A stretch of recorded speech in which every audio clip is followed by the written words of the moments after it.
बिल्कुल गलत बात है। पहले मैं बोल रहा हूँ, जो ये सब करता है उनके 1-2 दिन का लाइफ होता है, वो हमेशा के लिए ये सब नहीं कर सकता है।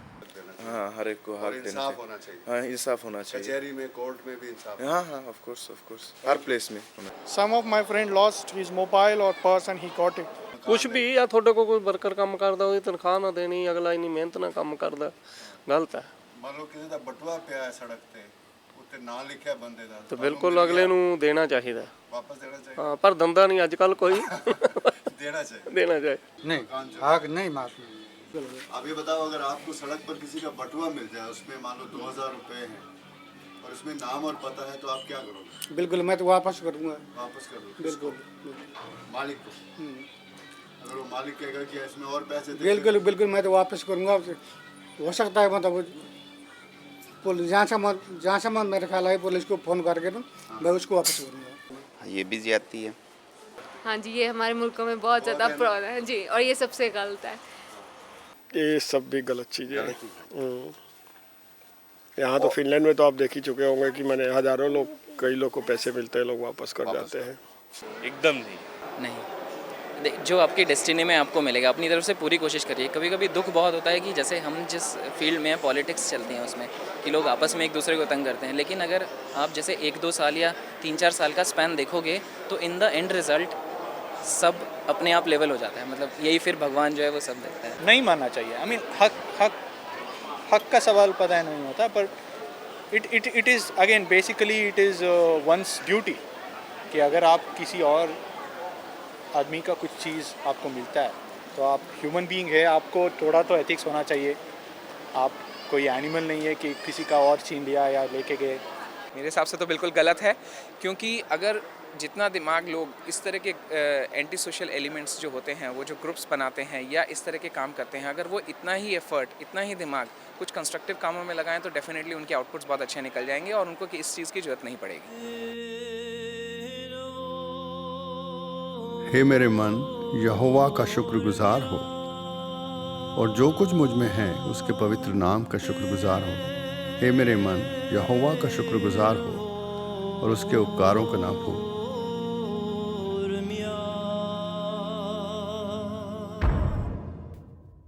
खुशखबरी प्रोग्राम में आपका स्वागत है। आज हम आपको 10वें हुक्म के बारे में बताएंगे, जो कि आखिरी हुक्म भी है। स्टूडियो में हमारे साथ अमर जी हैं, जो हमें इस बारे में और बताएंगे। जी अमर। शुक्रिया। मेरी तरफ से भी देखने वालों का स्वागत है। और आपने जैसे अभी बताया कि ये खुदा का 10वां या आखिरी हुक्म है और ये इस प्रोग्राम की आखिरी कड़ी है और ये आखिरी मनाही है।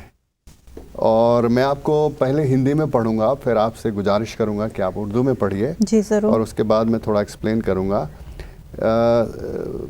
निर्गमन नाम की पुस्तक है, बाइबल में दूसरी किताब है, उसका जो 20वां अध्याय है उसकी 17वीं आयत ये कहती है कि तू किसी के घर का लालच ना करना, ना किसी के स्त्री का लालच करना, ना किसी के दास दासी, बैल गधे या किसी वस्तु का लालच ना करना।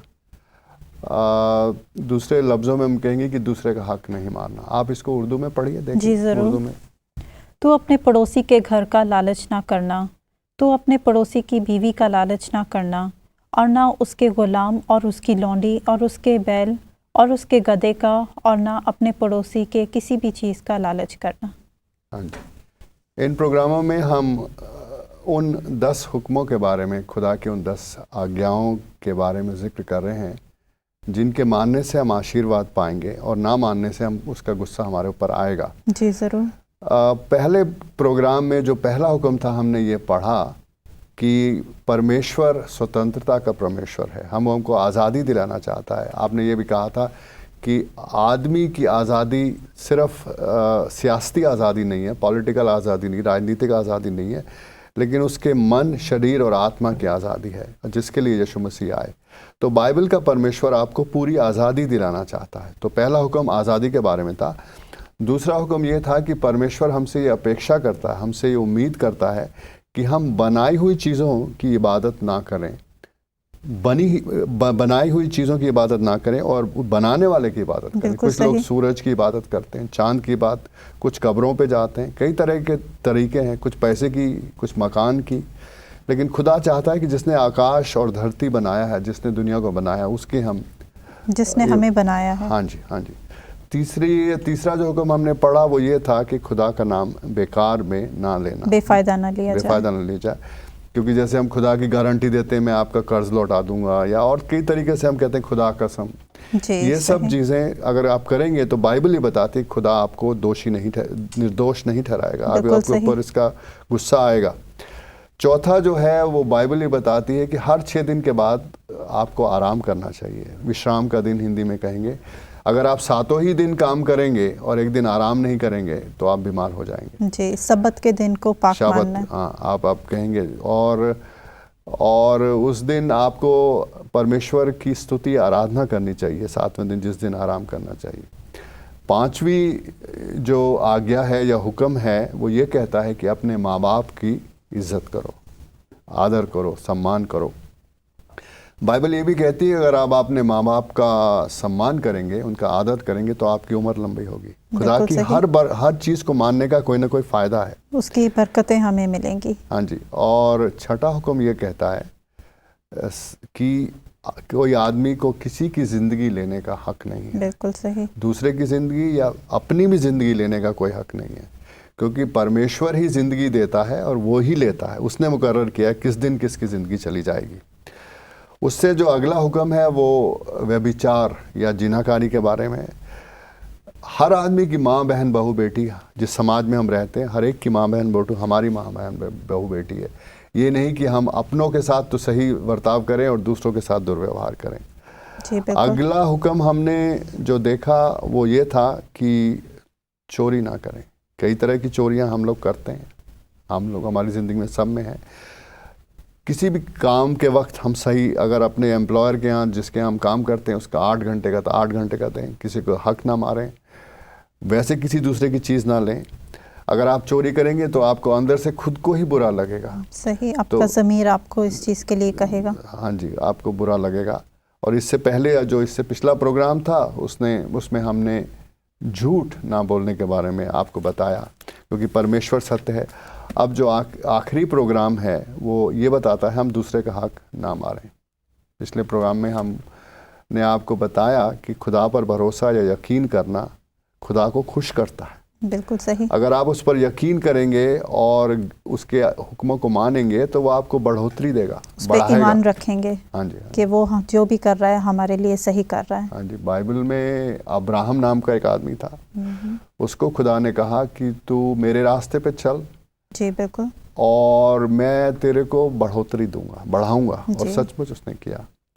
हमारे मुल्कों में ये भी कहते हैं कि जो संतोष है या जो तसल्ली है वो बहुत बड़ा धन है। बाइबल भी बताती है कि जो परमेश्वर का सबसे बड़ा धन है वो जो कुछ भी खुदा ने दिया है उसके लिए हमको शुक्रगुजार होना चाहिए। ये भी कहा गया है कि हम लोगों ने दुनिया का सब कुछ तो इकट्ठा कर लिया, पैसा, मकान, कारें, जो कुछ भी है, दुनियावी चीज़ें, हेरा फेरी से किसी भी तरह से कर, लेकिन अपनी आत्मा गंवा दी। सही। ये भी लिखा है कि आप परमेश्वर को अपने शरीर को जला के या बहुत दान दक्षिणा करके और बहुत ऐसे वैसे काम, बिल्डिंगें बना के खुदा के लिए, परमेश्वर के लिए खुश नहीं कर सकते। बिल्कुल सही। सिर्फ प्रेम से खुश कर सकते हैं। और प्रेम सिर्फ परमेश्वर के प्रति और व्यक्ति के प्रति, आदमी के लिए भी मोहब्बत और खुदा के लिए भी मोहब्बत। अगर हम खुदा से मोहब्बत रखेंगे तो उसके बनाए हुए इंसानों के साथ भी रखेंगे। बिल्कुल बिल्कुल। और अगर हम उसके साथ मोहब्बत रखते हैं तो उसका हक नहीं मारेंगे। बिल्कुल सही। बाइबल में एक कहानी है, यीशु मसीह के पास एक धनी आदमी आया, बहुत अमीर था, और उसने आके प्रभु से पूछा, हे प्रभु मुझे बताओ कि मैं हमेशा की ज़िंदगी कैसे हासिल करूं। यीशु मसीह ने कहा, अब परमेश्वर से मोहब्बत कर या परमेश्वर का हुक्म मान और अपने पड़ोसी से प्रेम कर। वो कहता ये तो सब चीज़ें मैं बचपन से ही करता आया हूँ। जी बिल्कुल। लेकिन उन्होंने एक बड़ा मुश्किल सवाल पूछा, तो उसने कहा अगर तू करता आया है तो जो कुछ तेरे पास है उस सबको बेच ले और मेरे पीछे हो जा। बिल्कुल सही। अपनी सारी दौलत दे के और मेरे साथ आ जा। बाइबल ये बताती है कि वो आदमी बड़ा उदास हो गया कि बहुत अमीर था। जी। जैसे कि मैंने पहले बताया कि बाइबल ये भी कहती है कि आदमी ने सब कुछ तो हासिल कर लिया लेकिन अपनी आत्मा गंवा दी। मैं ये नहीं कह रहा हूँ कि आप पैसा ना कमाओ, मैं ये नहीं कह रहा हूँ कि आप मकान ना बनाओ, लेकिन बाइबल के हिसाब से पैसे का प्रेम बुराई की जड़ है।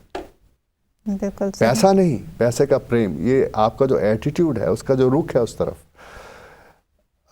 बाइबल ये कहती है कि जिस चीज़ को आपका ज़मीर या विवेक मना करे वो ना करे। आपका सही टेस्ट ये कि आप अकेले में हैं, कोई आपको देख नहीं रहा है, उस वक्त आप अपने ज़मीर की बात मानें तो वो सही है। जी बिल्कुल सही।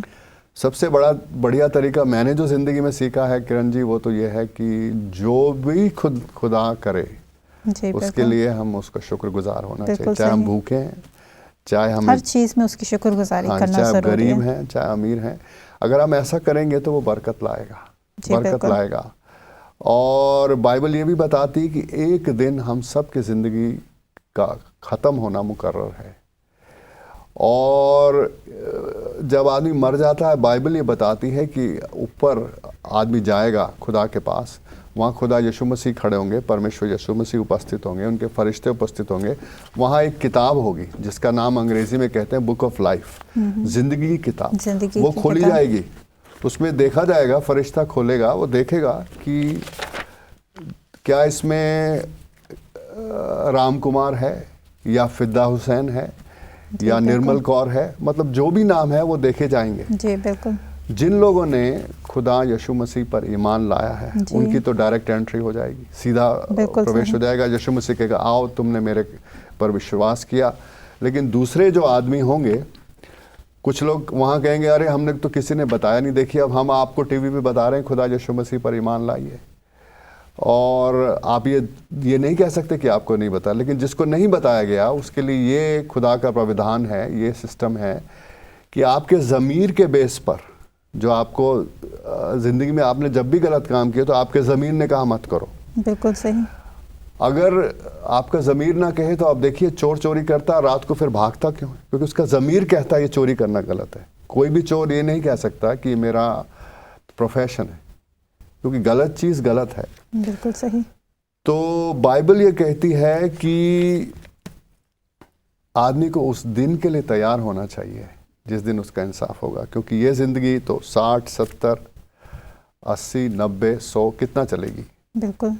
और खुदा पर भरोसा करना चाहिए। बाइबल ये कहती है कि परमेश्वर ने इस दुनिया से इतनी मोहब्बत की कि अपना इकलौता बेटा दे दिया कि जो उस पर ईमान लाएगा वो हलाक नहीं होगा, बल्कि हमेशा की ज़िंदगी पाएगा। हाँ, और बाइबल ये भी कहती है कि अगर अपने मुंह से आप ये इकरार करें जी बिल्कुल कि आप खुदा के बेटे यीशु मसीह पर ईमान लाते हैं और ये विश्वास करते हैं कि खुदा ने उसको मुर्दों से ज़िंदा कर दिया, तो आप बच जाएंगे।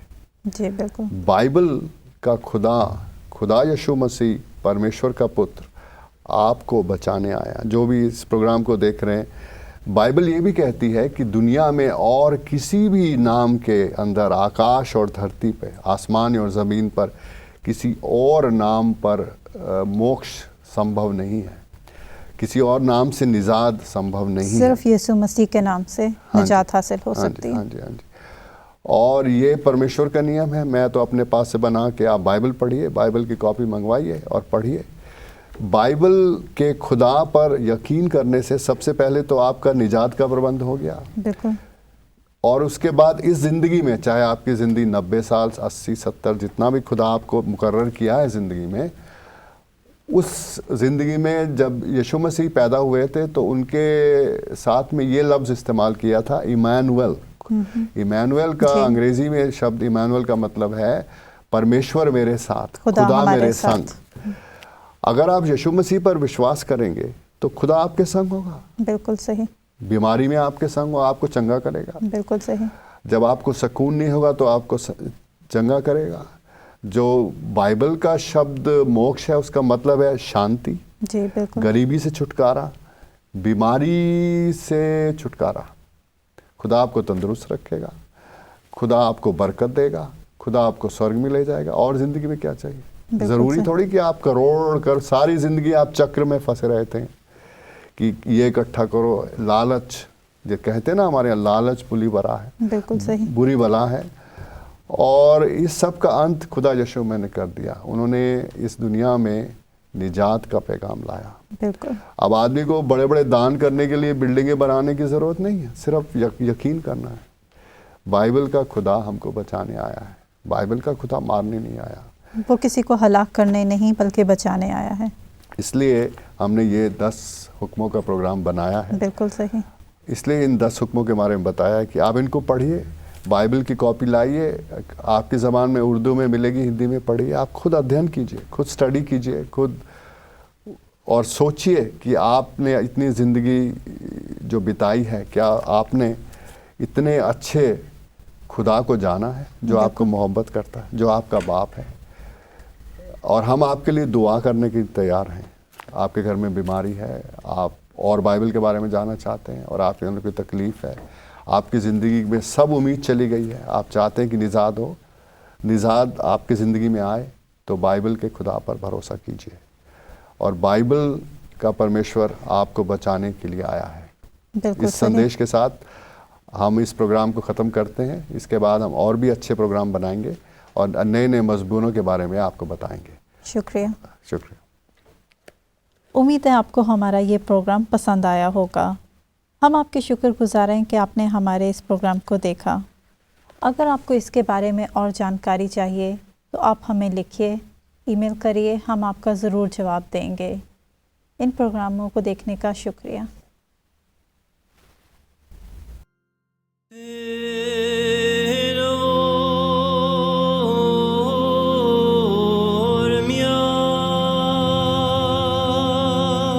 खुदा का डर मानो और उसके हुक्मों को ना भूलो, वह एक दिन हर बात को परखेगा।